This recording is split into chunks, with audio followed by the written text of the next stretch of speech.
Oi boys, welcome to another video on the channel. For today, we are back on Rugby League Live 4, and as you all know, it's about that time of the year. No, not Christmas, but we'll be going through each NRL team, updating rosters, adding rookies, and the most fun of them all, updating stats. For today, we'll be taking a look at the top 10 highest rated fullbacks heading into the 2023 season. Now, first of all, I do have a little rating system when it comes to sorting out player overalls, obviously based on real performance, as we do watch most of, if not all, 40 games during the season. But yeah, we try to stick to this, and we'll go through that real quick. So I've got down here from 59 to 69 we have rookies, from 70 to 79 we have standard, from 80 to 84 we have above average, and from 85 to 90 plus overall I'm calling elite. That's pretty much the rule that we're loosely following when sussing out these player ratings.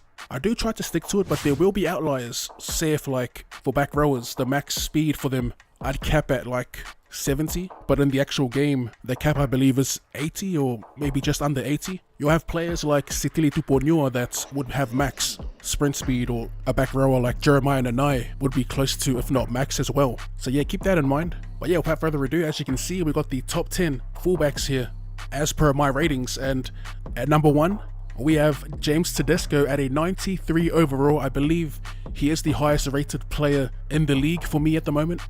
By the way, you can change these to your liking if you do end up downloading these rosters. They aren't available at the moment to download, as there's an annoying bug where when you change or remove a player from a team, it like messes up your starting lineup. So I'm currently fixing all that.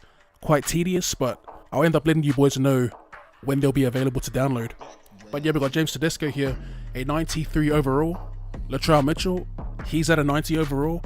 I believe he's gone up, or he could have remained the same, but his power's maxed out pretty much. Actually, let's go take a look at his skills, a little in-depth look here. His strength, yep, at a 90. Sprint speed's not that high. Discipline, 50 where it should be. We'll use the control, it's easier. We'll go over to evasion skills. This should be maxed. Fend, sidestep, probably should lower that. He's not as agile, is he? But you get the gist. I do try to keep it as realistic as possible when it comes to rating these blokes. Coming in at number 3 we have Tom Jobovich. He's gone down quite a bit. He was in the 90 club before he picked up an injury last year, and he is now at an 88 overall. His skills, their durability, that's down at a 60. Everything else is pretty much the same though. Number 4 we have Dylan Edwards, who is now in the top 5. I didn't have him anywhere near the top 5, but he's undeniable at this point in his career, in my opinion at least. Rounding off that top 5, we have Ryan Pappenhausen, who I believe dipped with Tommy Jobovich. I think I had him like top 3 maybe, or close to it. But yeah, Pappenhausen's an 87 overall. Coming in at 6, we have KP, Kalen Ponga, another player that's regressed. Gets plenty of hate online. I personally think he's a gun still, despite the inconsistencies and the head knocks, I guess, which you can't really blame him for, can you? Anyway, he's an 87 overall. His agility, I believe, is on max, where it should be. Strength 75, speed 91. Yeah, it seems pretty accurate in my opinion. Coming in at number 7, we have Scotty Drinkwater.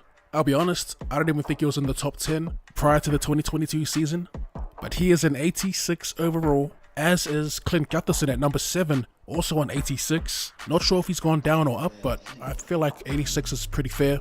At number 9, we have AJ Brimson. Now, I have him at fullback here right now, but I'll probably change him to 5'8". If he was a permanent fullback for the Titans, there's no doubt he'd be a top 10 fullback, maybe even floating around like top 8 or top 7. He's just stuck playing musical chairs at the Titans.